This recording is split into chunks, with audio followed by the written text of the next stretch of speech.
como unos temas esperables que trabajemos en cuanto a lo que está en bibliografía, o es algo más abierto que nosotros podemos elegir cualquier tema? No, los temas, digámosle, bases del trabajo los eligen ustedes libremente. Después sí, más adelante van a haber ciertas teorías y definiciones que Dolores suele pedir que se relacionen los temas con esas. Pero el tema sobre el que se base el trabajo es elección de ustedes. Gracias. Y otra pregunta, perdón, si no, a menos que alguien más quiera preguntar algo. ¿Cómo es el tema del trabajo en sí? O sea, ¿hay una longitud de trabajo, una profundidad en investigación, o con qué apunta más la profe? Sí, no sé si ya les llegó, ya les mandó Dolores las pautas para el trabajo. Suele tener 10 carillas como máximo, 10 hojas de Word como máximo. No, no más que eso. Que yo sepa, no envió nada, menos. pero yo no puedo acceder al campus desde el fin de semana, no me permite entrar de ningún lado, así que no sé si comunicó algo. Que yo sepa, no. Hola, hola. Oh. Ahí está. Hola. Buenas noches. Hola, profe. Hola, buenas noches. ¿Cómo andan? ¿Bien? Buenas ¿Cómo noches. están todos? ¿Cómo andan todas? Bueno, ¿alguna duda, alguna pregunta, alguna cuestión que quieran consultar? Ulises, ¿algo que haya surgido? Hola Dolores. No, estábamos hablando de los temas del trabajo. Sí. Justo yo acabo de entrar. Una de las chicas, no recuerdo el nombre, dijo que tenía problemas, que no podía ver el campus, no podía acceder al campus. No sé si se refería a la materia o al campus en general, pero... Porque... No sé si es un tema técnico, Claro. eso no sé dónde se resuelve el tema técnico, pero al campus, por lo menos yo puedo acceder, no sé el resto, con normalidad. No sé si habrá algún problema técnico puntual, creo que no, por lo menos ingresé hoy al campus, ¿no? En nuestra materia. No, me parece que es algo puntual mío que rarísimo, porque en todos los años que llevo en la facultad nunca tuve ningún problema, pero el fin de semana dije, bueno, yo me voy a poner al tiro con los textos que hay que leer, que esto que el otro. Quise entrar, no puedo, de ninguna manera. Así que, pero sí me llega la notificación de que si comentas algo en el campus, me llega, pero si subís archivos o así, no estoy enterada. A ver, vamos por partes. El fin de semana se cayó el campus. ¿El resto de los integrantes del grupo pueden ingresar al campus, archivos, documentos, o hay dificultades concretas? Todo bien. Sí. Bien, entonces quizás sea un problema tuyo, Melina, con el tema. Y con relación a los documentos, yo ya he subido todo lo que había para subir, digamos, está subido, o sea que no hay novedades. Si yo subo un documento nuevo, lo que suelo hacer es ponerlo en el campus virtual. Es decir, cuando a ustedes les llega, les notifico también por cartelera. Eso tiene la finalidad de que no tengan que estar chequeando continuamente si subí algo nuevo. Yo, si subo algo nuevo, se los notifico por cartelera y les llega por mail. Así que no hay nada nuevo subido, más que lo que ya está ahí. Y bueno, y si en algún momento se me ocurre subir algo nuevo, les vuelvo a decir que por ahí me están preguntando algo por allá abajo, vieron que no veo y no lo leo, si no lo puede leer Ulises, o me preguntan, habiliten el micrófono y me preguntan, me interrumpen directo, que a mí me resulta más rápido y más fácil. Pues no logro leer y me, digamos, no sigo lo que están escribiendo ahí abajo y me distrae un poco. Entonces, vuelvo, que si llego a subir un material nuevo, yo se los comunico por el campus, así que quédense tranquilos con eso. Lo que está todo subido ahí, y si alguien tiene un problema puntual, puede ser un problema técnico, que eso ya un poco me excede, por ahí hay que averiguar, no sé, supongo que será en dirección de alumnos o alguna cuestión así, ¿no? Se me ocurre que es eso. Sí, no hay problema, en cualquier cosa yo le pido a mis compañeros si hay alguna novedad que me la compartan. o si hay Sí, archivos sí. que me lo compartan. Lo había dicho porque Ulises había comentado, nos consultó si se habían subido las pautas del trabajo práctico y yo le dije que yo sepa, no, porque habíamos medio charlado un poquito del trabajo práctico, tipo cómo iba la mano, para Porque orientarnos. consultaron sobre la... Uy, perdón, Melina. Consultaron sobre la longitud y yo no sé si ya tienen las consignas, entre comillas, de donde aclare longitud y demás.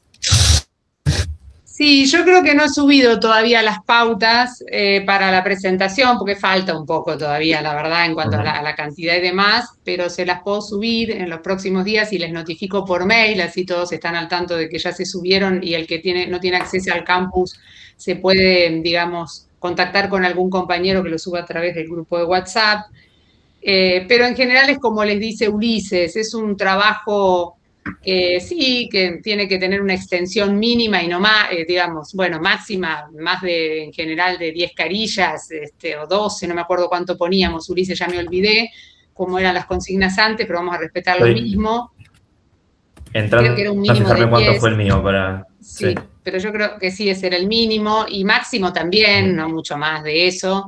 El trabajo es un hilo conductor. ¿Qué quiere decir un hilo conductor? Es un trabajo, ya lo vamos a ir un poco explicando clase a clase.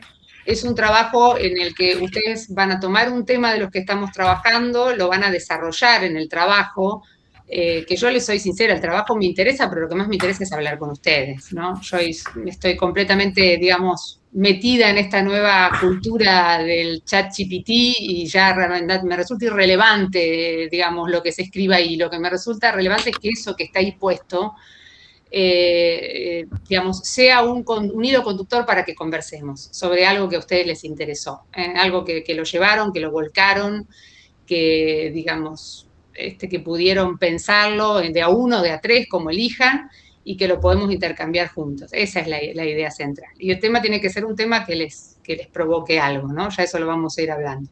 Pero esta semana, que vamos a tener varios días, porque es un fin de largo y el lunes no tenemos clases, voy a subirle unas pautas para que ustedes estén más orientados con eso, las pautas formales, les digo, ¿no? 10 páginas o mínimo 10, máximo 13, en fin, para que tengan las pautas formales. Y después ahí un poco, después vamos hablando del desarrollo del tema de la evaluación, que va a ser una conversación como estamos teniendo ahora, solo que nos vamos a ver, vamos a tener el placer de vernos personalmente. Esa es la idea. Vamos a poder charlar, vamos a poder intercambiar las ideas un poco más cara a cara, teniendo el trabajo como un hilo conductor. Esa es la idea, ¿no? Vamos a hablar de ese trabajo. Esa es un poco la idea general. ¿Queda ahí claro o un poco más claro? ¿O no queda muy claro? Sí, profe, sí. Bueno, Sí, gracias. bueno, de nada. Bueno, tengo pensado hacer algo un poco distinto para que esta clase tenga un poco más, digamos, no podemos dejar de lado la cuestión teórica porque esa nos da las herramientas para poder entender la metaética y para poder actuar, pero hoy les voy a proponer, y se lo compartía a Ulises para que después él lo va a compartir y lo vamos a ir pausando, Ulises, para que yo pueda hablar un poco, para que no sea el video completo y entonces nos abandonamos, digamos, mutuamente. Pero hoy les voy a proponer un video digamos, de un tema ético central que es bastante interesante, porque yo creo que les va a disparar algunas cosas ahora y más adelante también cuando tengan más herramientas teóricas. Entonces voy a poner una pausa. Voy a poner una pausa en la formación teórica que les estoy dando, que a veces, digamos, bueno, genera un poco, hace que sea un poco, a veces, digamos, denso la comprensión de los temas. Vamos a poner una pequeña pausa, después vamos a volver, obviamente, a las teorías metaéticas. Y hoy vamos a hablar un poquito de los dilemas morales o los dilemas éticos, como se lo llama también. Para ordenarnos y que no se me mareen, nosotros en la clase anterior empezamos a hablar de las teorías metaéticas. Yo les hablé a ustedes de las teorías metaéticas, que alguien me mandó un correo consultándome, yo le contesté y de paso les contesto a todos. Yo les sugiero que lean Nino, que vayan leyendo a Nino. Ese es su mejor guía de orientación en este curso después están los PowerPoint, después tienen todo el material ahí por el cual ustedes pueden hacer una expedición cuando quieran. Pero les sugiero que lean el capítulo 7 de Nino. Estos días largos que no nos vamos a ver, el capítulo entero es lo que vamos a trabajar en el curso y es una buena columna vertebral. Con eso y con el trabajo nos vamos a poder manejar bien. Ese es el primer consejo que les doy. Capítulo de Nino, la valoración moral del derecho, leído. Bueno, en la clase anterior nosotros estábamos viendo las teorías metaéticas, ¿no? Empezamos a decir que había distintas teorías metaéticas, diferentes filósofos morales que tenían miradas diferentes, distintas, con relación a si era posible o no que cuando yo digo que algo es bueno, malo, justo o injusto, lo puedo probar, puedo dar pruebas de eso. Puedo hacer que eso sea razonable científicamente o moralmente, más que nada científicamente. Y ahí estaban las dos teorías o los dos grupos de teorías que estaban un poco enfrentadas, los descriptivistas y los no descriptivistas. En eso quedamos en la clase anterior. Los descriptivistas que decían, sí, es posible probar que cuando yo digo que la eutanasia es mala, yo pueda dar pruebas un poco científicas, pruebas racionales de que la eutanasia es mala. Esto no es una opinión solamente, puedo probarlo a eso. Y del otro lado estaban los no descriptivistas, sobre los que todavía no hemos hablado y que los vamos a pausar un poco, porque hoy nos vamos a dedicar a otra cosa, que dicen que no. Esto lo vamos a ver en la próxima clase, el próximo jueves. Los no descriptivistas dicen no, en realidad no es posible probar esto de que cuando yo emito un juicio moral, esto es algo racional desde el punto de vista científico. Estas son emociones. Si yo digo que la eutanasia es mala, me juegan las emociones. Lo mismo que digo si digo que la pena de muerte es mala. Están ahí en juego las emociones. No hay una racionalidad en ese discurso. Estos son los dos grandes grupos de teorías metaéticas. Sobre esto vamos a trabajar mucho. El trabajo que ustedes tienen que hacer, sobre el que me preguntaban recién, va a tener que tocar alguna de estas teorías también. Así que hay que conocerlas mucho. Y estos 2 meses o este mes y pico que ustedes me tienen, aprovechenme para eso. No entiendo nada de los naturalistas, no entiendo nada de lo que dicen los emotivistas y vamos viéndolo y dejándolo bien atadito para que cuando ustedes hagan el trabajo, esto fluya. Y fluya más todavía cuando nos encontremos a conversar sobre el trabajo. Entonces, estos son los dos grandes grupos de teorías y sobre eso vamos a seguir la clase próxima.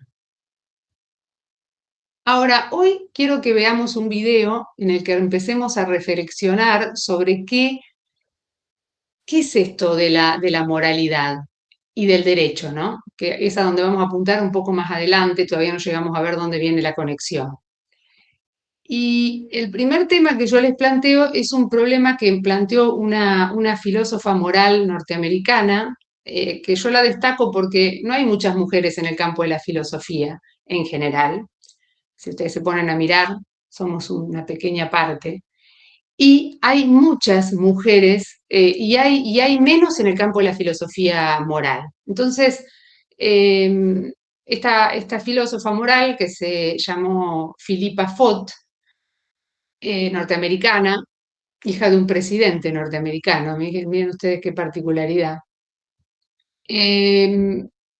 Planteó, bueno, se dedicó al estudio de la filosofía moral y puso un ejercicio práctico para entender el problema de la moralidad, que son los famosos dilemas morales, que hoy los vamos a ver en el video. Los dilemas morales son esto, es ¿qué tengo que hacer? ¿Qué debo hacer? Esta sería la pregunta. ¿Qué debo? Cada vez veo menos gente, la verdad que me gusta verlos, me gusta ver las caras. Acá la veo a Paula y la veo a Mercedes y ahora la veo a Antonella, si no estoy como en FM Dolores les habla. Bueno, entonces,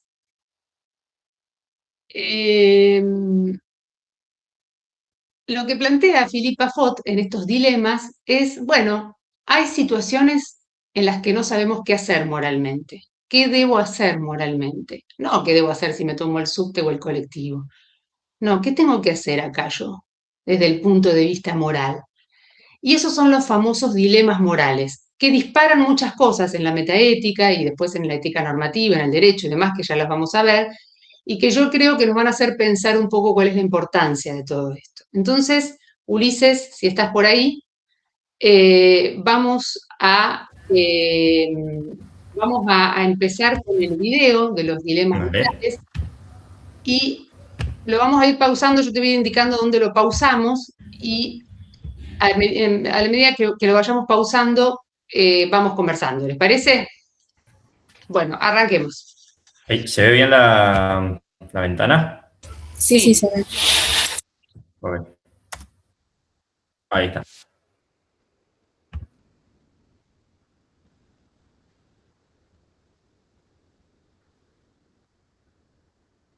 ¿Se ve? No arrancó. No.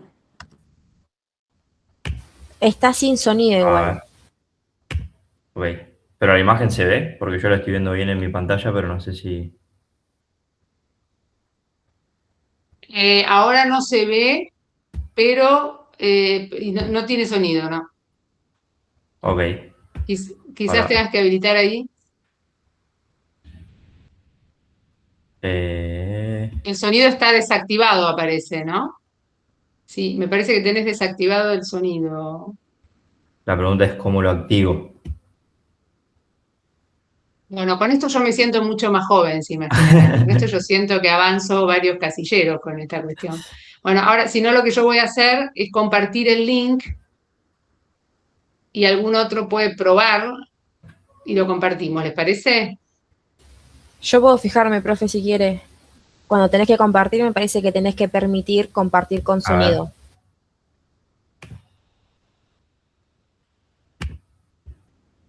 ¿Así? Sí.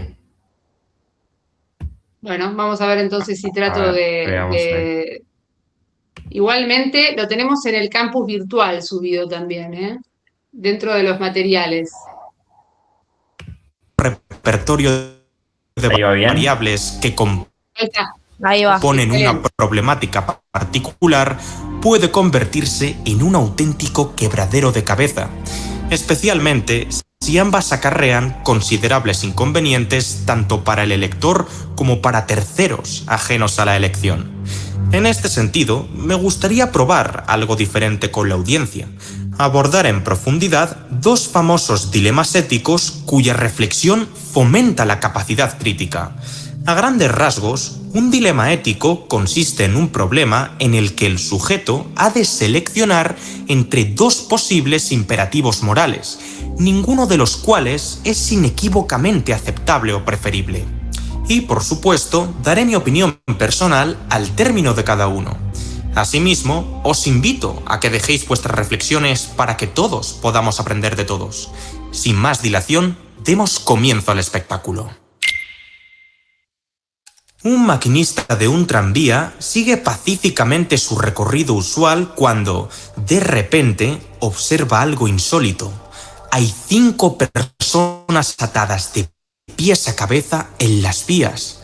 Lamentablemente, el tiempo de reacción desde que percibe dicho estímulo hasta que el tren se detiene por completo es insuficiente como para no arrollarlas. Sin embargo, se da cuenta instantáneamente de que sí existe una única alternativa que evitaría con absoluta certeza el desastre: desviar el vagón del ferrocarril a una vía muerta. Eso sí, hacer esto también ostentaría un desafortunado coste, porque hay una persona atrapada en el carril secundario que perdería la vida. Habida cuenta del percance, supone ahora que tú eres el conductor y contesta a la siguiente pregunta de forma honesta. ¿Crees que lo correcto sería bifurcar la trayectoria del vehículo o dejar que siga? El presente experimento mental fue diseñado por Philippa Foot y pretende dar respuesta a la pregunta de si somos responsables directos de las consecuencias de elegir no hacer nada. En otras palabras, se plantea una coyuntura en la que no actuar no es necesariamente mejor que actuar, a saber, en la que no tomar ninguna decisión también es una decisión en sí. De buenas a primeras, el dilema no aparenta excesiva complicación. Por mucho que nos desagrade hacerlo, lo correcto a la hora de la verdad sería tomar la ruta alterna para reducir el número de fallecidos de 5 a 1. Desde mi ignorancia, me huelo que esta será la respuesta más común entre el público. A la postre, dichas consideraciones siguen un enfoque consecuencialista, el cual se basa en si las consecuencias de una acción determinada son positivas o no. En caso afirmativo, el fin justifica los medios y el acto es considerado como moral. Así pues, lo que se defiende es que la mejor situación posible entre todas las que pueden acaecer acabe, de facto, sucediendo. Ahora bien, ¿mejor situación para quién? ¿Para ti? ¿Para los demás? ¿O más bien para todos? El consecuencialismo se divide en 3 categorías según se trate la disyuntiva presente. En primer lugar, el egoísmo moral vela a favor de las consecuencias deseables para el propio agente. En segundo lugar, el altruismo valora el bienestar de los demás incluso a expensas de uno mismo, si es necesario. Y en tercer lugar, el utilitarismo pondera la utilidad agregada para el conjunto de individuos involucrados. Cabría pensar que este último paradigma es el más justo, puesto que considera como resolución o status quo correcto aquel que maximiza el bienestar del grupo entero o la satisfacción neta agregada. De este modo, el evaluador se convierte en un elemento más de la evaluación. Está claro que ninguna de las dos opciones es favorable, pero por alguna habrá que decantarse, ¿no?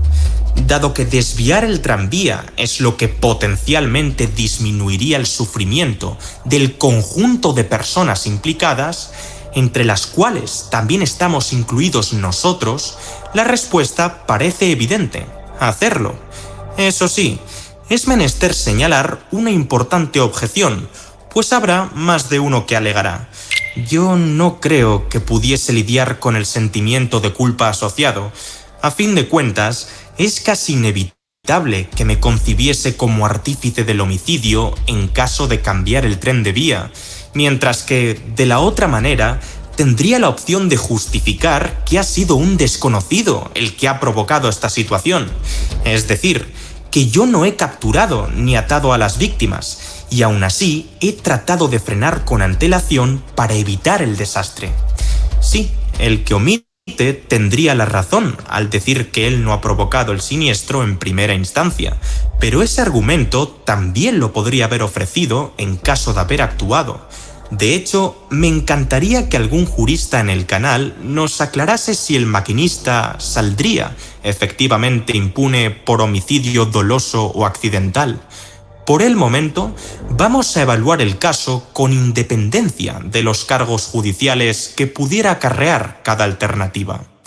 Si uno ya conoce el concepto de omisión de auxilio, entonces se habrá percatado Ulises, vamos de a que... detenernos un poquito, que quiero hacer un par de aclaraciones.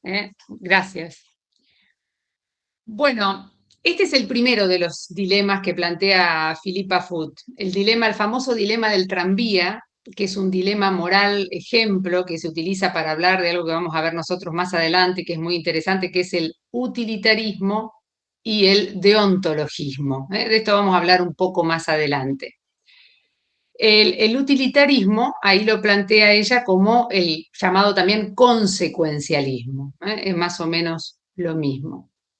¿Qué quiere decir esto?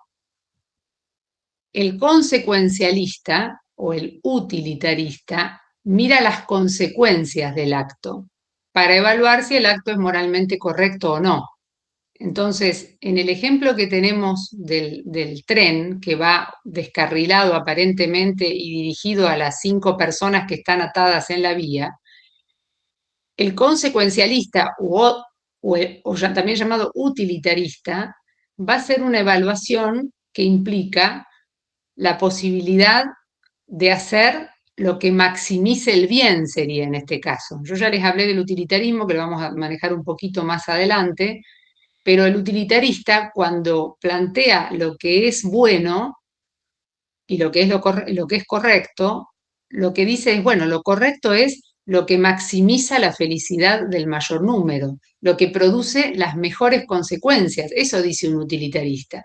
Entonces, en este dilema, en el dilema este del tranvía, del maquinista, en el que el maquinista se puede estar planteando, bueno, ¿qué hago? ¿Sigo, dejo que el tren siga inevitablemente y atropelle a las 5 personas? ¿O tengo la posibilidad, tratemos de olvidar, por eso dice el ejemplo, la cuestión jurídica, ¿no? Porque si ponemos la cuestión jurídica, yo ya sé cuál es la respuesta que ustedes como futuros abogados me van a dar, bueno, no es lo mismo que yo desvíe el tren que el tren vaya.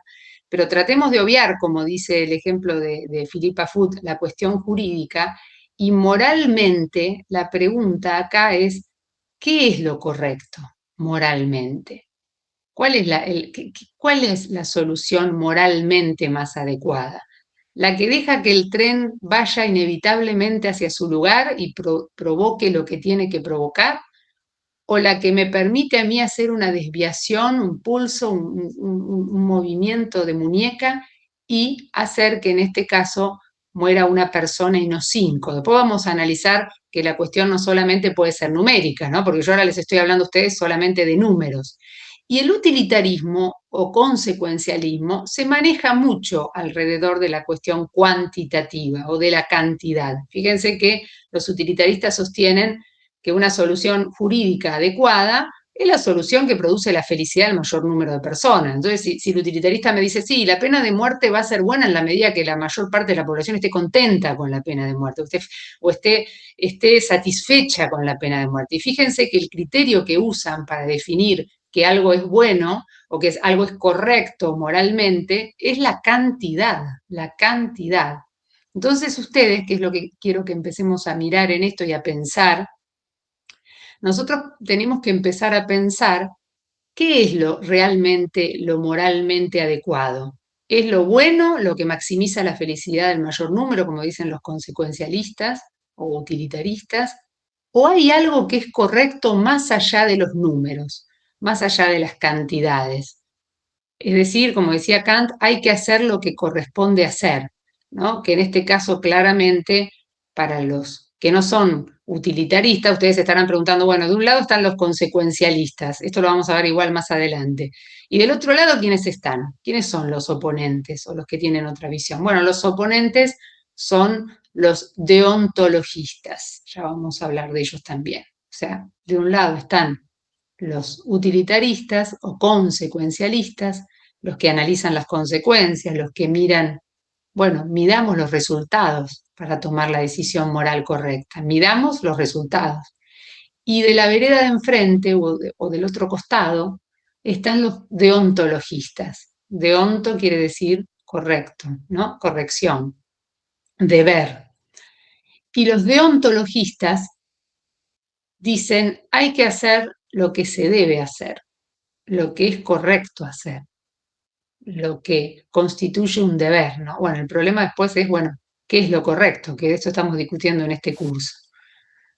¿Qué es lo correcto? ¿Qué es lo mejor moralmente? ¿Hay algo que sea objetivamente lo mejor? Entonces, ahí viene la relación que estamos tratando de ver. Entonces, en estos dilemas, que ahora vamos a seguir viendo cómo se sigue desarrollando el dilema del tranvía, y después hay otro dilema, se llama el dilema de Hens, en esos dos dilemas vemos que ahí se contraponen el problema que tiene la ética, ¿no? Que es definir qué es lo correcto. Ese es el primer problema. Bueno, pero está bien, usted me dice, o acá en este curso se dice que hay algo, que hay que hacer lo correcto. ¿Y qué es lo correcto? Entonces yo les puedo decir, bueno, yo creo que objetivamente hay cosas que son correctas. Entonces alguien podría preguntarse, bueno, pruébenme que hay algo que es objetivamente mejor que otro. Ahí están las discusiones entre las teorías. ¿Pueden probarlo? ¿No pueden probarlo? ¿Hay que dar pruebas? ¿No hay que dar pruebas? Fíjense cómo todo se va entrelazando. Y se va entrelazando fundamentalmente entre estos dos niveles de ética que vimos al principio. Yo les dije, tengan presente que siempre vamos a saltar de la metaética a la ética normativa. Siempre vamos a ir un poco saltando de un lado al otro. Antes de seguir con el video, ¿alguna duda? ¿Algo que no haya quedado claro de este tramo? ¿Que les haya llamado la atención? ¿No? Seguimos entonces, Ulises. Tanto actuar como no actuar conllevan un potencial sentimiento de culpa, a pesar de que el conductor no haya sido el verdadero autor y la mente pensante del crimen, y por lo tanto no tenga la culpa en realidad. Puesto en términos más simples, hay algo de lo que uno puede estar seguro bajo este marco conceptual. Quienes optaran por no girar al tener la convicción de que el problema no les incumbiría en absoluto, se equivocan. Y ojo, el error no reside en creer que serán inmediatamente culpables si cambian de trayectoria, sino en pensar que eludirán toda responsabilidad moral si no lo hacen. A la postre, el maquinista sabe de antemano que, si hubiera desempeñado un simple movimiento, 4 personas menos habrían muerto. Y es precisamente el hecho de ser consciente del dilema lo que podría, e insisto, podría, incitarle a sentirse tan responsable como el que ha preferido accionar. Desde este punto de vista, no intervenir es, imperiosa y paradójicamente, equivalente a intervenir, otra forma de intervención. El núcleo de la decisión está en seguir la pista A o, por el contrario, cambiar a la B, pero en ningún caso en alegar que uno no participa en el incidente, porque sabe que la no participación implica un resultado por defecto. A la inversa, hay quienes reniegan del enfoque utilitario del consecuencialismo y por ende la necesidad moral de actuar con base en la utilidad neta total. En tal sentido, la posición deontológica defiende el deber moral por encima de las posibles consecuencias y la felicidad. Según la teoría en ética normativa, existen ciertas acciones que deben realizarse y otras que no, más allá de los subsecuentes frutos que den. Una acción puede ser moralmente correcta al ser justa por sí misma, aunque no produzca la mayor cantidad de bien en términos agregados. Ahora, el fin no siempre justifica los medios. Ahí, porque perdón, se entiende Ulises, que los actos ahí tienen ustedes descrita en este momento la posición deontológica o deontologista. Son todas estas teorías que se oponen a los utilitaristas y, por supuesto, estamos en la ética normativa ahora, ¿no? Y que sostienen que lo que hay que hacer es lo correcto, porque es lo más justo, porque es lo adecuado, y si eso no maximiza la felicidad del mayor número, no importa, porque esta es la acción correcta, la acción moralmente correcta. Entonces el deontologista, si ustedes me preguntan, ¿y qué va a hacer el deontologista? El deontologista de ninguna manera va a desviar el camino del tren, porque de ninguna manera considera que tenga que tomar una decisión en base a maximizar la cantidad de felicidad del mayor número de personas. Considera que lo correcto es, en todo caso, que si el tren tiene que seguir su carril, se produzca la consecuencia que se tiene que producir. Pero no está mirando las consecuencias cuantitativas, o sea, en función de la cantidad, para tomar una decisión de carácter moral. Entonces ahí tienen ustedes los dos grandes bandos de ética normativa, ¿eh? Esto es ética normativa. Los utilitaristas y los deontológicos. Después vamos a ir viendo teorías de cada uno, pero digamos, el grupo estrella del campo de los consecuencialistas, de los que miran las consecuencias, de los que miran los resultados, son los utilitaristas. Y del otro lado están los deontológicos, que los vamos a ver en su momento, Kant, Rawls y demás. ¿Estamos? Sí. Buenas noches, profe. Quería hacer una consulta. Hola, Karina. ¿Qué Sí. tal? Entonces, en la deontología nunca hay intervención, o sea, ¿va a dejar que las cosas sigan su curso? En realidad no lo podemos, digamos, generalizar, ¿no? En este caso no habría una intervención. Lo que hacen lo que sostienen las teorías deontológicas, que sería el caso de Kant o de John Rawls, que lo vamos a ver más adelante, es que hay cosas que deben hacerse porque son lo que corresponde hacer. Y no importa si esto no maximiza la felicidad del mayor número. Es lo que es el deber ser, hay que cumplir con el deber, dicen los deontológicos. Por eso deonto tiene que ver con el deber. Ustedes recuerdan siempre que los deontologistas dicen, no, acá hay deberes morales a cumplir. Hay que cumplir con el deber moral. Entonces, hay casos en los cuales si los ejemplos, los utilitaristas lo que suelen hacer es llevar los ejemplos hasta el extremo, y el deontológico se siente acorralado porque dice, bueno, soy un extremista. Les pongo un ejemplo. Un deontologista diría, no, no, bueno, si sabemos que hay en un shopping una persona que ha colocado un explosivo y la persona no, y hay 200 o 300 personas, ya les dije a ustedes, adentro del shopping o del centro comercial, y esta persona se niega a decir dónde está el explosivo, y estamos ahí 300 personas adentro, el utilitarista diría, yo no lo dudo, apliquemos a premios a esta persona, a premios ilegales, apliquémoslos a premios, que confiese, que diga dónde está esa bomba y vamos a salvar acá 300 vidas. El deontologista dice, lo correcto es no torturar, no dañar, no matar. Entonces, este es un ejemplo un poco extremo, hay matices en los dilemas morales, pero generalmente cuando el deontologista se quiere defender, pone este ejemplo. Y dice, pero miren el absurdo al que nos llevan los deontológicos, al absurdo de que vamos a morir acá 300 personas porque resulta que lo correcto es otra cosa. Esto es un poco una respuesta caricaturizada, un poquito extrema, que hacen los utilitaristas para defender su idea de que hay que ir por las consecuencias, ¿no? Hay que ir por los resultados. El utilitarismo es una teoría muy atractiva en tiempos modernos, diría yo, porque es una teoría que busca siempre responder a las cantidades, responder un poco al placer, a la felicidad. Fíjense qué términos tan agradables para la mayoría de las personas. Y yo del otro lado les digo, bueno, los deontológicos proponen el deber. Entonces, aunque se enojen los amigos utilitaristas, pero tengo que decirlo, ¿no? De un lado me ofrecen deber y del otro lado me ofrecen placer, felicidad y mirar las consecuencias. Parece como que la elección tiene que ir a favor del utilitarismo. Pero estas son escuelas, digamos, de ética normativa que se plantean cómo actuar frente a determinados dilemas. Entonces, yendo a tu pregunta, no sé si en este caso, si en todos los casos van a evitar maniobrar hacia otro lugar. De lo que sí estoy segura es que van a estar muy atentos al cumplimiento de los deberes morales, de lo que es correcto hacer. Y entonces, si no es correcto sacrificar, entre comillas, a una persona en pos de otras 5, no van a hacer ese cálculo, van a ir por el cumplimiento de los deberes morales. Esa es la idea que tiene el deontológico en su cabeza, ¿no? Y todas las teorías deontológicas, pues piensen en esto. Ahora estamos viéndolo, yo quise que ustedes a esto lo vieran en un ejemplo práctico, porque si no estamos con teorías y teorías y lo ven muy lejano todo esto. Pero detrás de esto hay teóricos. No, Kant es un teórico deontológico, de los que dicen, no, no, hay que cumplir el deber moral. Eso es lo que como sociedad nos ordena, cumplir el deber moral.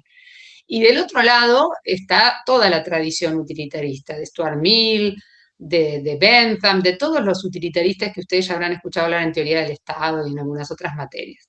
Pero estos son los polos, digamos, las dos miradas un poco opuestas de filosofía moral que yo les quería mostrar en estos dilemas, ¿no? Sí, Juan Pablo, creo, ¿no? Juan.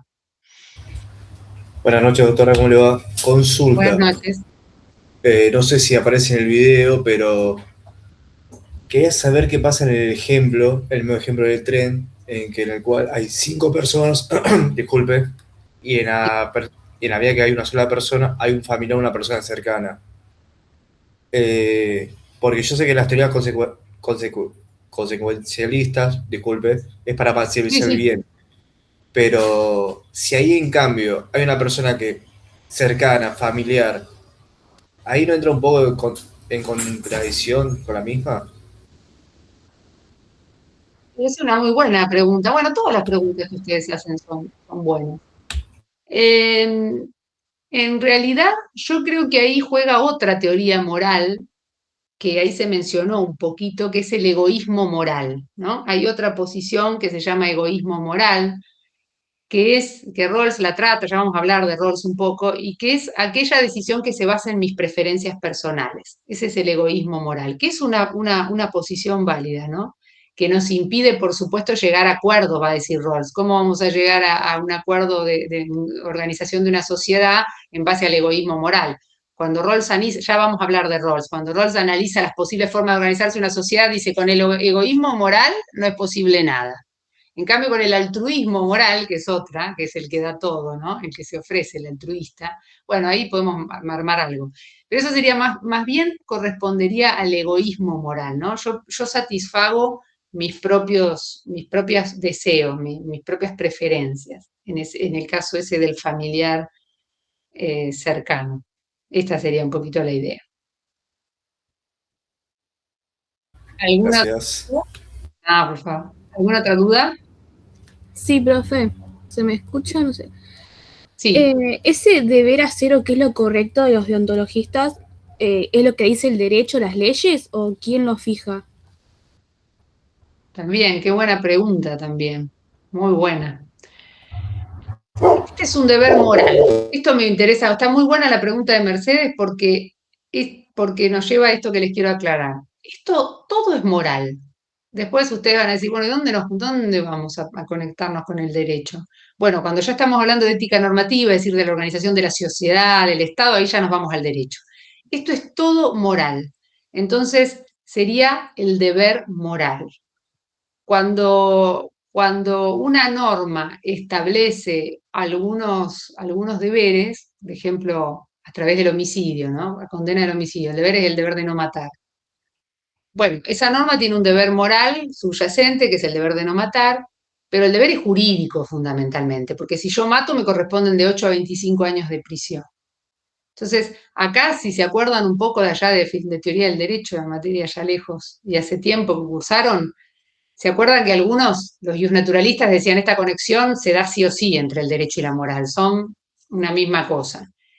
Pero los positivistas dicen no, una cosa son las cuestiones jurídicas y otra las morales. O sea que, para responder a tu pregunta, estos deberes son deberes morales, ¿no? Los deontologistas están estudiando los deberes morales. Eso después se va a relacionar con lo jurídico, ¿no? Porque si ustedes, para que no se pierdan en la niebla, si ustedes me preguntan, ¿y esto qué tiene que ver con el derecho? Bueno, justamente lo que a mí me interesa saber es si cuando el derecho me establece deberes jurídicos, que es lo que está diciendo Mercedes, esos deberes que el derecho me pone, de no matar, de no violar, de no injuriar, en fin, todo lo que el derecho nos exige, son objetivos o son relativos, es decir, hoy me dicen que no mate, pero mañana podríamos habilitar el homicidio, o mejor dicho, no castigarlo, no habilitarlo. Entonces, lo que me interesa saber y que investiguemos entre todos, y eso lo hace la metaética, es si esos deberes jurídicos están sentados, como estamos sentados ahora en las sillas, sobre valores objetivos, o los podemos reemplazar fácilmente. Y de eso también vamos a hablar un poquito en el curso. ¿Alguna pregunta más? ¿No? Vamos a ver unos minutos más y más o menos a las 9 vamos a terminar, después lo vamos a seguir. ¿Por qué corto un poco antes las clases? Y bueno, porque quiero que no se, digamos, que interese, que esté concentrada y que los deje pensando. Ese es el objetivo al que aspiro. Bueno, vamos. Seguimos un poquito más. Valor en sí mismos. Las personas que han decidido no mover el vagón al carril muerto podrían haberlo hecho porque consideran un deber fundamental respetar la vida de un individuo que no se encuentra en peligro directo de ser atropellado y por consiguiente que es peor obrar mal por acción que por omisión. A saber, quienes renuncian a elegir entre A o B no están necesariamente justificando que no han incurrido en una omisión de socorro, sino que esta es más legítima que sentenciar a un tercero introduciéndole al problema acción mediante. La filósofa Judith Jarvis Thomson ideó una variante para demostrar que nuestras intuiciones utilitaristas no son del todo fiables. En ella ya no nos invita a concebirnos como un maquinista con opción de desviar el tranvía, sino como transeúntes que tienen la oportunidad de sacrificar a un hombre gordo empujándolo a la vía desde un puente para bloquearlo. Un poco macabro. Un poco más sí. fuerte ahora. Obviamente, la mayor parte de los encuestados respondieron con un rotundo no, a lo que Judith puntualizó. Con la salvedad de los costes emocionales extra que ocasionaría de por vida haber arrojado al inocente con nuestras propias manos, ¿no serían las consecuencias de los hechos equivalentes a las del caso anterior? Evidentemente, las réplicas no tardaron en llegar. Que el utilitarismo sea nuestro modus operandi predeterminado no quiere decir que instrumentalicemos la utilidad para cualquier fin en detrimento de la ley o los derechos del individuo. Os voy a poner un ejemplo muy sencillo para que lo entendáis. Imaginad que vuestra clase está formada por 30 alumnos y de repente el profesor emite una proposición de lo más interesante. Pese a que son las 10 de la mañana, os voy a dar el día libre a todos excepto a uno de vosotros, el cual se tendrá que quedar conmigo hasta las 11 de la noche. Cabría esperar que el estudiante castigado viera su satisfacción individual tremendamente reducida. ¿Pero no es acaso la utilidad total del grupo mayor? Con todo, ¿te parecería justa esta medida? Al final, se trata de que el marco utilitario sea una herramienta más en nuestra compleja jerarquía de valores, entre los cuales se encuentran verbigracia, la igualdad jurídica, la libertad, la valentía o la vida. Así pues, la satisfacción es un valor más que ocupa un lugar específico dentro de la pirámide axiológica. ¿Esto qué significa? Pues que no es lo mismo conculcar la libertad personal de un tercero fortuita y arbitrariamente en pos de servir al bien propio, ajeno y conjunto, que servir al bien propio, ajeno y conjunto cuando diversas libertades, incluida la nuestra, ya han sido conculcadas. Y por desgracia, nuestra única alternativa es elegir entre salvar 1 y 5 vidas. De hecho, la postura deontológica no tiene por qué arrastrarnos directamente a quedarnos de brazos cruzados, pues también podríamos concluir que, ceteris paribus, 5 personas merecen vivir más que una sola. Si tuviera que poner la mano en el fuego, yo me quedaría con esta última postura, si bien debo aclarar que mi evaluación de los hechos no tiene por qué coincidir con la tuya. Por mucho que haya meditado el asunto, la manera en la que he ponderado los valores que componen mi arsenal axiológico puede diferir con respecto a la de otros individuos. El hecho de que piense que cambiar el curso de la trayectoria es lo mejor no me da la razón absoluta. Tampoco me convierte en beato, ni muchísimo menos garantiza que fuese capaz de hacerlo en la vida real. Ahora piénsalo, sin importar qué hayas decidido hacer, ¿crees que tu intelecto vencería tus emociones a la hora de la verdad? Como he aclarado previamente, utilitarismo no es equivalente a altruismo ni egoísmo moral, pero qué fina es a veces la línea entre lo primero y lo último. ¿Y por qué? Debemos recordar que, por definición, el ojo evaluador no deja de ser un ser humano más, con sus respectivos intereses, preferencias y emociones. Y cuando estas últimas son harto intensas, es fácil que juicios dotados de rigor e imparcialidad se transformen en justificaciones distorsionadas, ora a favor de uno mismo, ora para con los demás. Sin ir más lejos, ¿y si desviar el tranvía o no hacerlo acarreara graves consecuencias legales sobre el maquinista? Véase, una cadena perpetua.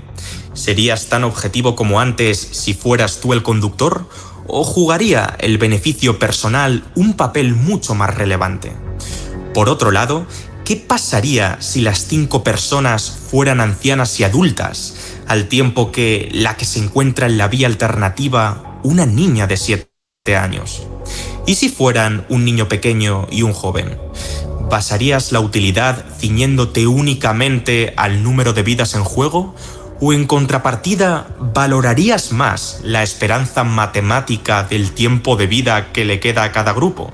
Es decir, lo que se espera que pudieran vivir en condiciones normales.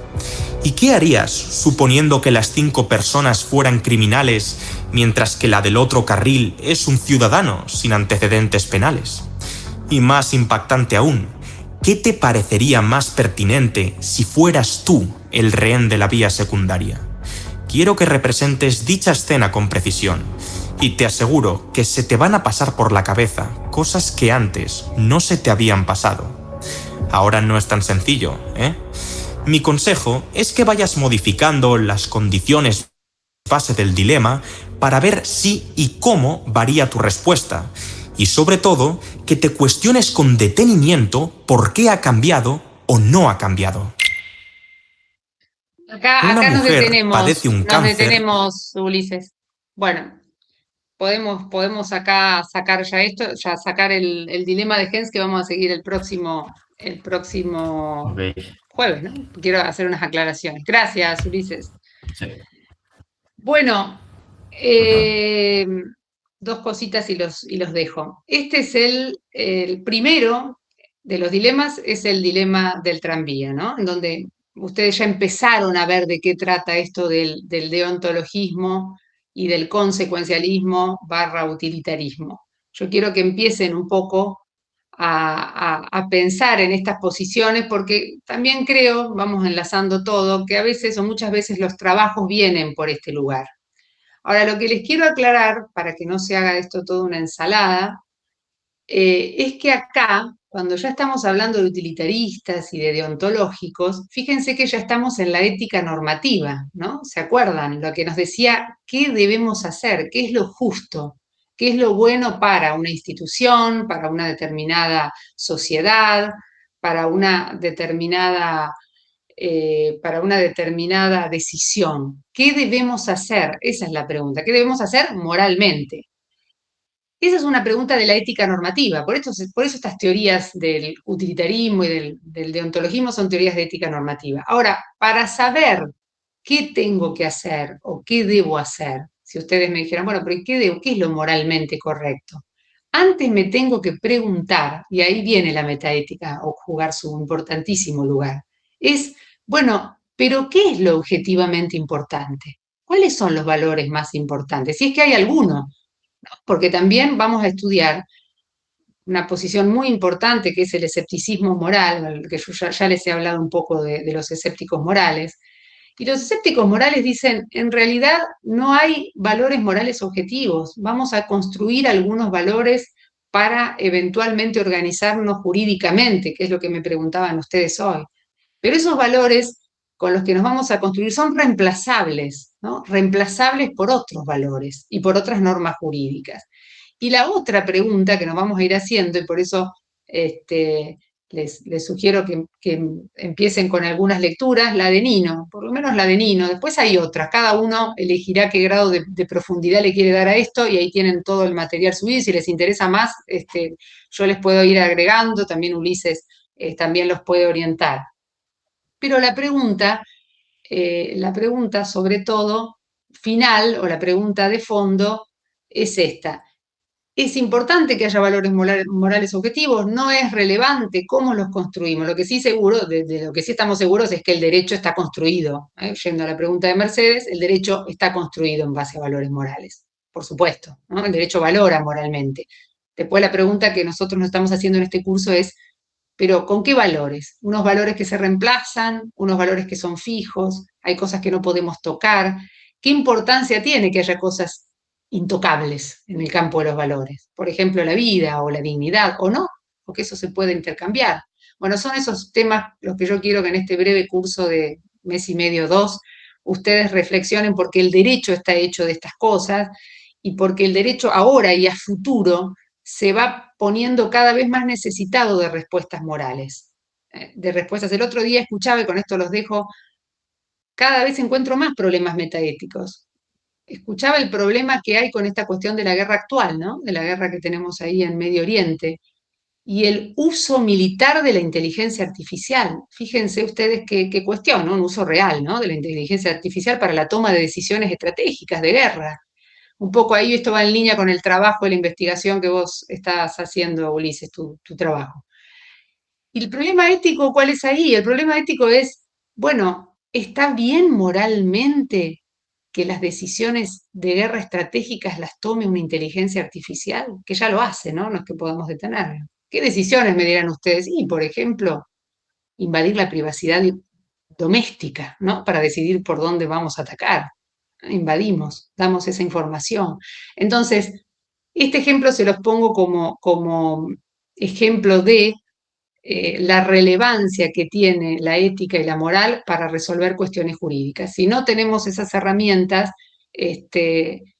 vamos a estar bastante desprovistos, ¿no? En eso hay que estar formados también jurídicamente, jurídica y éticamente. Bueno, no sé si hay alguna pregunta, algún agregado, algo más, y si no, nos vamos todos. ¿Algo más? ¿Estamos? No, profe. Sí, profe, gracias. Bueno, nos vemos el próximo jueves. Recuerden que el material está ahí subido y que voy a subirles las consignas que ustedes me recordaron hoy para que un poco se puedan ir organizando con esa cuestión. Y las lecturas, las que están ahí, los PowerPoint todos, los textos que subí, arranquen por Nino, ese me parece que es el que los va a guiar, digamos, y después yo puse ahí uno de Barbarosh y uno de Herr, que bueno, son un poco de lectura optativa, pero también les pueden sumar para el trabajo y demás. Bueno, buen fin de semana largo, nos vemos el jueves y bueno, y que lo pasen lindo. Chao. Gracias, Hasta profe. el jueves, gracias. Hasta luego. Hasta luego. Buen fin de semana. Chao.